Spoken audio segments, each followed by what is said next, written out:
Welcome to Dark Echoes, where the shadows come alive, and every story whispers a nightmare. If you're ready to face your deepest fears, make sure to hit that subscribe button and turn on notifications, because you won't want to miss what's lurking next.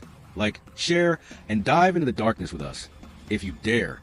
There are places in the world where the dead refuse to stay buried. Where whispers slip through cracked windows in the dead of night, and footsteps echo long after the streets have emptied. In Mexico, in a town shrouded in dust and old secrets, one name carries more weight than the rest. A name spoken only in hushed tones, as if uttering it too loudly might summon him. William. The stories stretch back decades, passed from one terrified witness to another. A man with sunken eyes and lifeless skin wandering the outskirts of town, his movements slow but deliberate, as though resisting an unseen force. His breath does not fog the air on cold nights. His voice, if he has one, is never heard, but his presence is undeniable. They say he was buried a long time ago, that he should have been nothing more than bones beneath the earth. Yet, the sightings continued. People claimed to see him standing motionless at the edge of roads, his face turned toward passing cars. Others swore he watched them through their windows, only to disappear when they blinked. Some who crossed his path vanished. Others were found, changed, their minds lost to something no doctor could explain. Who was William? A drifter who met a cruel fate? A victim of something far beyond human understanding? Or something worse? Something that should have remained buried? This is the story of William, the zombie terrorizing Mexico. San Martín de las Flores, a quiet town tucked away in Jalisco, was the kind of place where nothing ever happened. The streets were lined with weathered buildings, the air always thick with the scent of burning wood and earth. Neighbors knew each other by name, doors were left unlocked, and the biggest concern was whether the summer rains would flood the fields. That was before the fear set in. Before people started whispering about the man who did not belong. It was Lucia Vargas who saw him first. A schoolteacher, well respected, not one to give in to gossip. She had stayed late grading papers, the dim glow of her desk lamp the only light left in the building. By the time she locked up and stepped onto the empty street, the town had fallen silent, the kind of silence that presses against the skin, waiting to be broken. She never believed in ghost stories. Not until that night, she spotted him near the old cement factory, a place long abandoned, its skeletal remains standing against the moonlit sky. He moved slowly, almost drifting, his gait unnatural, his shoulders hunched forward as though the weight of something unseen pressed against his back. His skin, Lucia would later struggle to describe it, wasn't just pale. It looked wrong, stretched too thin, like something drained of life but refusing to collapse.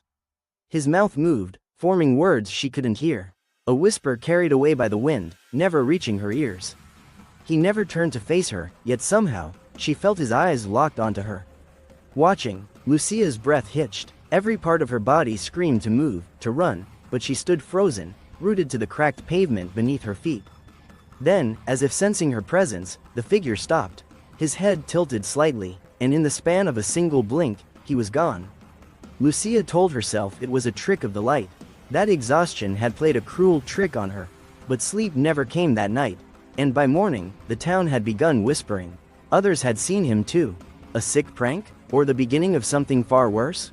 The morning after Lucia Vargas saw the figure near the cement factory, news spread through San Martín de las Flores like wildfire. She was not the only one. Others came forward, farmers, night workers, travelers passing through.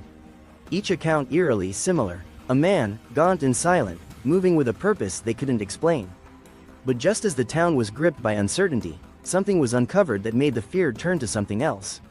Something much worse. It was a group of workers clearing debris from the outskirts of the cement factory who found it. A shallow grave, disturbed by the recent rains. The stench reached them first, thick, suffocating. When they dug through the loose earth, their hands met something cold. Bone. The body had been there for decades, its skeletal frame barely holding together. But it was what wasn't there that sent a chill through the town. The skull was missing, the neck, severed clean. Authorities arrived quickly, their usual dismissiveness replaced by quiet unease. This was no ordinary grave. The dirt held more than just one story. As forensic teams worked through the night, piecing together what little remained, a link surfaced. One that tied this discovery to something buried long before. A name, William Morales, an American expatriate who arrived in Mexico nearly half a century ago, blending into the quiet town without much question. He was polite, kept to himself, But then, people started disappearing. First, a teenage boy, last seen running errands at the town's edge. A shopkeeper who had gone to collect debts and never returned. A farmhand whose tools were found abandoned in the fields. The disappearances were dismissed as misfortunes, bad luck, people running away from lives they no longer wanted. But William disappeared too, and the town exhaled in relief. Whatever darkness had taken hold of San Martín de las Flores had vanished with him. Or so they thought. Rumors always surrounded him. Some whispered of his obsession with the occult, his frequent visits to the nearby ruins where ancient rituals had once been performed. Others spoke of La Mano Muerta, a secretive cult that practiced ceremonies meant to extend life at a terrible cost. They said William sought something beyond death, and he had found it. The legend claimed that his body was never meant to rest, that the missing skull was no accident, that his spirit, or something that once belonged to him, remained bound to the land where he had been buried. That those who laid eyes on him were marked. Lucia Vargas had seen him. Would she be next? Lucia Vargas tried to dismiss what she had seen. She told herself it was exhaustion, a trick of the dim streetlights. But as the days passed, fear began to seep through the cracks of her carefully built explanations. It started with the footprints, muddy tracks trailing across her living room floor, from the back door to her bedroom. She lived alone. The door had been locked. The prints were uneven, like someone dragging one leg with each step. She scrubbed the tiles until her knees ached. By morning, the footprints had returned. Then came the smell, faint at first, clinging to the air near her windows. Damp earth and decay, the scent of something long buried and recently disturbed. No amount of cleaning could erase it. Each night, it grew stronger. Lucia wasn't the only one. Across town, others reported seeing the figure. The man with the hollow eyes. On Calle Obscura, he was seen walking in the dead of night, his pale skin catching the moonlight as he shuffled past shuttered houses. A delivery driver swore he saw the figure standing motionless at the corner of the plaza. The man didn't move, didn't blink, just stood there, head tilted slightly, as though listening to something only he could hear. Panic spread through the town. Doors that had never seen a key were locked each night. Windows were nailed shut, no matter how oppressive the heat became.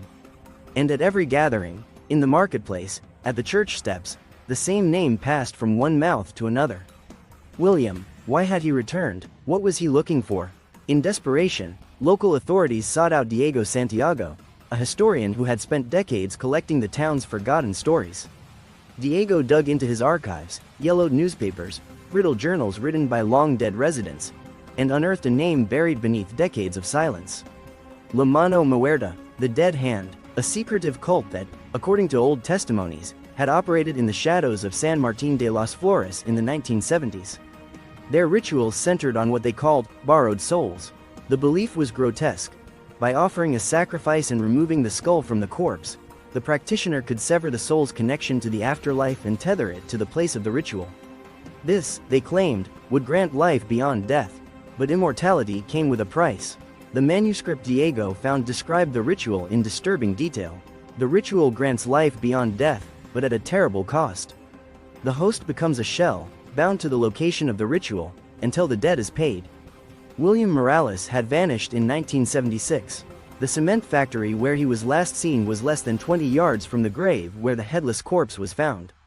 If Diego's research was correct, William hadn't vanished at all. He had succeeded in binding his soul to the earth beneath the factory. His body may have decayed, but something had kept moving, kept searching. The debt, it seemed, was still unpaid. But what was that debt? And who would have to pay it? Lucia Vargas vanished 3 nights after the footprints appeared. Her neighbors remembered hearing a single, sharp scream just past midnight, followed by silence. By morning, her front door stood open, and the stench of damp earth lingered in the air. Panic gripped San Martín de las Flores. The town's quiet dread exploded into fear. People stopped going out after sunset. Parents kept their children close. And all eyes turned toward the abandoned cement factory, the place where William was last seen. Authorities arrived at dawn. Deep inside the crumbling walls, beneath a rusted grate, they discovered a hidden chamber. The air was thick with decay. On the floor, decayed candles and brittle human bones formed a pattern, an ancient, twisting design. At the center lay Lucia Vargas. Her eyes, wide open, reflected a terror no words could capture. Her mouth frozen in a silent scream. Witnesses later claimed they saw a figure leaving the factory that night. a man with colorless skin and a dragging gait, but when investigators searched the area, there was no trace of him. Lucia had seen William, and now she was gone. The debt had been paid.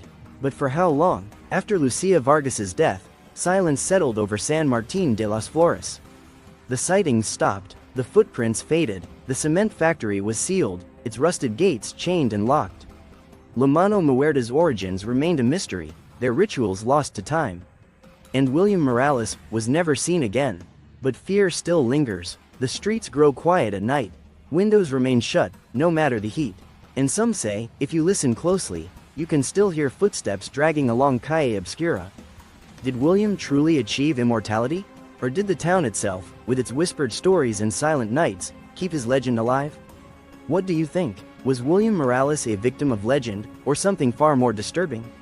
Let us know in the comments, and if you enjoy stories that send chills down your spine, hit that like button and subscribe for more.